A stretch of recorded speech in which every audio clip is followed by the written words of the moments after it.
Hi guys, so welcome back to my channel, and this week I want to show you guys how to make these amazing melt and pour soaps that have dried flowers in them. So guys, this is like some extra art, y'all. When I did these, I was like, yes, I need to share with my YouTube family. So stay tuned to watch how I made these floral soaps. So I have my setting and already cut out the soap. So we have the clear soap base, and just to save time in this video, I have cut them out already, and that's exactly what you're meant to do. Make sure that they're all cut out. So get started.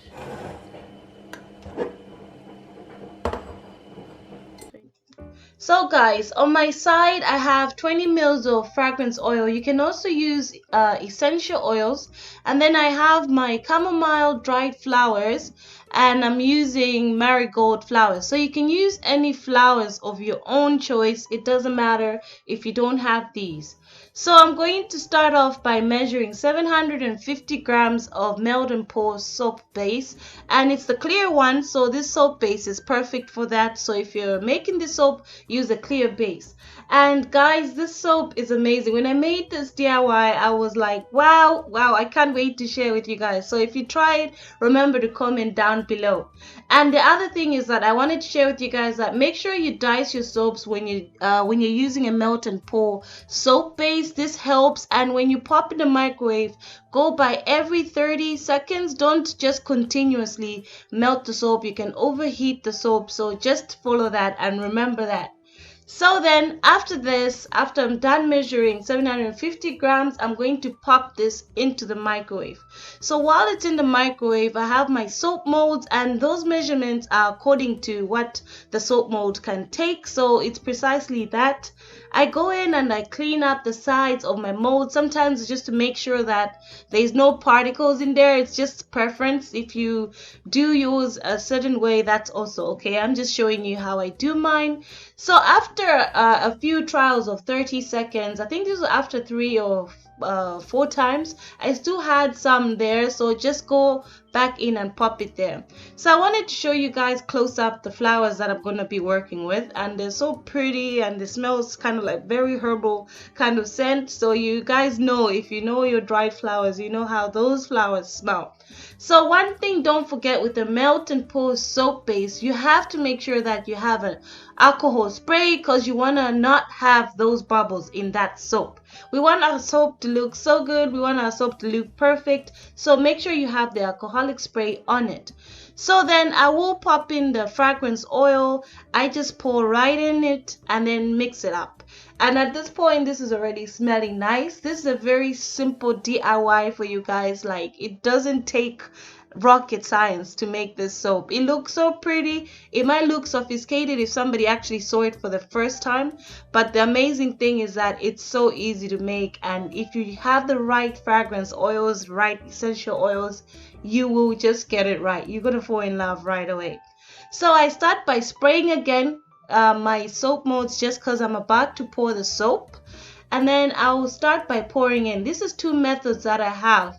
So I pour in just right over halfway, and then make sure that I get rid of those bubbles, and then I'll place the chamomile flowers in it slowly. So this is a one way that you can do it, and then I'll show you the second way. It all depends on how you want it, and this is where the art lies. So after that, make sure you spray some alcohol again and then pour on top. So if you want your flowers to sink, make sure you pour on top of them. That helps kind of make them sink somehow to the bottom, somehow to the middle, but not bottom.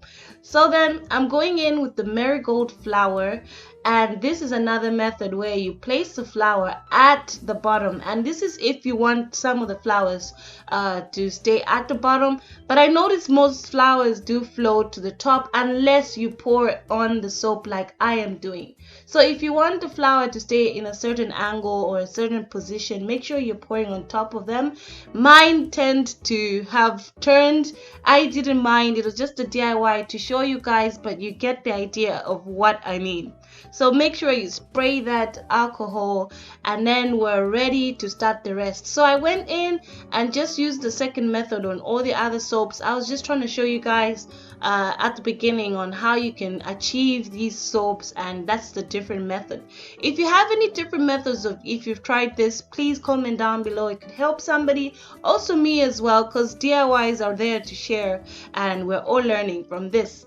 So then after I'd finished, I just sprayed all the alcohol, and I had a little bit left. So like I said, the measurements was just equal to those molds, the 6 bars of soap, but I realized that I had most left over because of the flowers. So I just went in and made a little DIY, and this is what I'll use as a sample at the end of this video to show you guys how nice the soap is, or how nice this soap looks. So then I just made this little sample soap, and this is what I will show you at the end.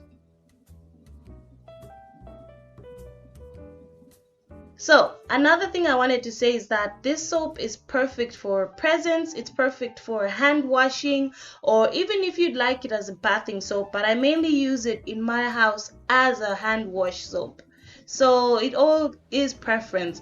And as you can see, that's the jar I use. It starts drying up so quickly, so make sure you work quick enough. It's not as quick as most melt and pores, but you want to work so quickly because you don't want to have bubbles. So just make sure and keep that in mind. So after about 3 hours, I left it outside. I didn't put mine in the fridge. I'd left it out just right there on the counter, and it was for 3 hours. So if you feel that your soap is dry after 2 hours, I'd gone out of the house, so mine had already set by the time I was back. So then I'm just going to try and show you a close-up. My aim here was to show you guys a close-up of how the soap looks, how the soap looks coming out of the mold, and it's so pretty. Like, guys, I just fell in love. Like, if you're using the right flowers, it's so pretty. I just couldn't capture the right angle to show you guys, but you will get what I'm talking about. I was able to get more of the clear soap there, like so. And I was just showing you from the top how it looks like, and that's the soap, y'all. Like, oh my gosh. So this is a DIY for you guys, my YouTube family. Remember, guys, to always subscribe for more videos like this. This is not the end yet, but I just want to make sure that if you like this video, you come back to this video again, or you come back to my other DIYs. So I went on and unmolded more soaps, the rest of the soaps, and then I will show you guys in the end on how the soap looks. So just stay tuned, y'all. Oh, and the other thing I forgot to mention to you guys is that what is amazing about this soap is that it doesn't really stay exactly the same. You have 6 bars of soap that all have their own kind of design, in a way that the flowers set in their own way. So it's a very creative soap. So this is a sample I have, and I was just showing you on the sink on how it looks after using it, because then people might ask, or if you have questions on how the soap looks after using it, then you get to see what I mean. So I went in, and the fragrance smell is